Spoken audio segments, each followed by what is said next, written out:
Hi guys, so firstly I just want to say that this is a good luck wishing video for all the CFA aspirants out there, and I know I'm a bit late but better late than never. And especially मैं CFA level 2 वालों के लिए एक चीज़ बोलना चाहूँगी guys, I know एक level की difficulty already बढ़ जाती है when you appear for such exam जिसमें para form में एक set में 4 questions attempt करने के रहेंगे.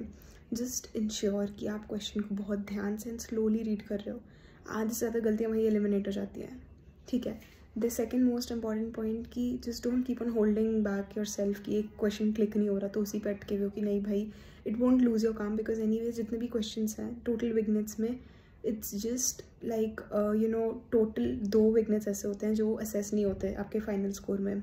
तो इट्स नॉट कि आपको हर चीज़ में बिल्कुल परफेक्ट चाहिए. एक सेफ स्कोर आपके मन में हो गया कि हाँ मैंने उतना तो पार कर ही लिया, इतने क्वेश्चंस मेरे टिक हो गए, एक ये 2 ये नहीं हो रहा. So it's okay if you just put it flagged and last में बस if the elimination method works और इवन इफ तुक्का वर्क्स डू इट. 1-2 क्वेश्चन से उतना नहीं होता. पर्सनल एक्सपीरियंस से बता रही हूँ. Just don't let that mess up your main core subjects. Third most important, अपनी अगर पॉसिबल है आपके कैलकुलेटर की बैटरी ज़रूर कैरी करना यार. अगर आप बहुत पहले से हो ऐसे एग्जाम्स दे रहे हो लाइक FRM वगैरह या एक्यूजीएल का कोई, क्योंकि वहाँ भी ये कैलकुलेटर्स यूज़ होते हैं. And with time you don't know, क्योंकि मेरी जैसी किस्मत है कि इतना हार्ड लक एग्ज़ाम के टाइम ही वो ख़राब हो जाता है. So don't worry, exam centre वाले आपको अलाउ करते हैं स्क्रू ड्राइवर ये सब कैरी करने, बट कौन ही अपने लाइफ के भाई इतने एग्ज़ाम दे रहे हैं कि ये स्क्रू से ठीक ही कर रहे हो. सो आई वुड से कि बैटरी से बेटर है कि आप अगर अरेंज कर पाओ दूसरा कैलकुलेटर तो देख लेना, वरना आई डोंट थिंक ऐसा जितनी जल्दी ख़राब होता है ये. That would be good.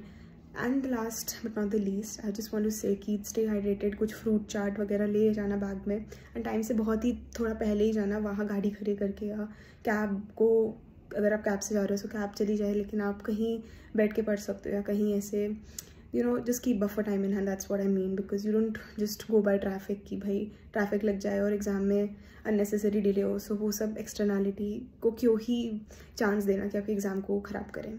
ठीक है. तो फ्रूट्स वगैरह. एंड लास्ट में आई डोंट थिंक इतना कोई फॉर्मूला एंड वो मगिंग अप वाली चीज़ हेल्प करती है.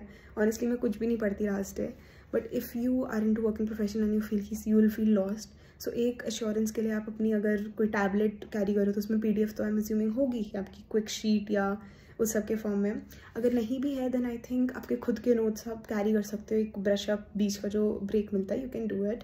एंड येस, क्योंकि ये प्रॉपर ब्रिटिश काउंसिल जो आइडली मेरे सेंटर पे वो उन लोग को मैनेजमेंट की मतलब आउटसोर्स किया हुआ था. So they used to provide us with proper bottles and sealed hydration के लिए प्रॉपर सेंटर्स थे. एंड आपको इतनी दिक्कत नहीं आएगी.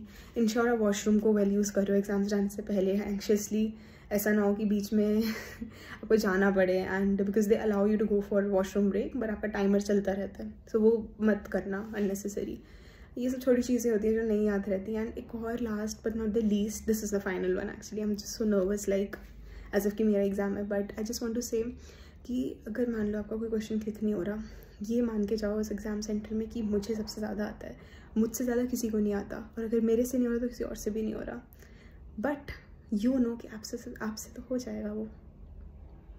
सो with this I hope you find some value. तो क्या ही मतलब, एक थोड़ा एश्योरेंस मिले कि आपको सब आता है, सब इक्वली डरे हुए रहते हैं. वो बस कोई स्टर्न लुक बना के रहता है, कोई ज़्यादा घबराना वाला, लेकिन हालत सभी की टाइट रहती है. So don't worry, it will all go super duper well. So just I'm rooting the strongest for you and wish you all the very best. So I hope the next time you see this video or see any of the videos on my channel, you just post on any given XYZ video, even though वो relatable भी नहीं है, related ही नहीं है CFA या किसी से. लिख दो कि मैं पास हो गया, पास हो गई, CFA result this and that will be the happiest, and I know it will all be good.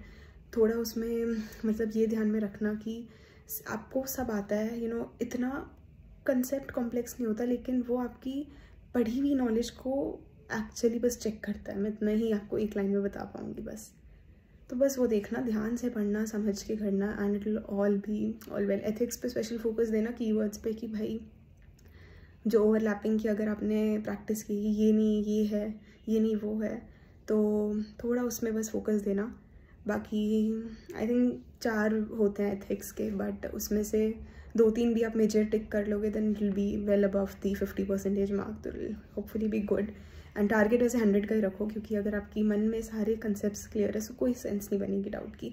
1-2 वो देते हैं गुगली वुगली क्वेश्चंस या कुछ, वो अगर सेट वाइज ऐसा आता है तो आई नो कि इट विल बी मैनेजेबल, क्योंकि आप जब ब्रॉडली इतने कंसेप्ट्स को कवर कर चुके होते हो देन एक दो माइनर भी ऐसे आते हैं तो वो कहीं ना कहीं पहुंच जाते हो आप near to the exact logic जो क्वेश्चन में है. एग्जैक्ट नहीं क्योंकि मे बी आपको क्वेश्चन क्लिक नहीं कर रहा, but it will all go well. In exam room you have no idea आप कितने दिमाग के घोड़े दौड़ाते हो, and it's just you who know that. So with this note, I wish you all the very best and have a good night, sweet sound sleep today. अच्छे खासे 6-7 घंटे की नींद तो लो मिनिमम. इवन तो आपका सेंटर दूर है, सुबह 5 बजे भी उठना, so just go sleep now and you'll kill it tomorrow.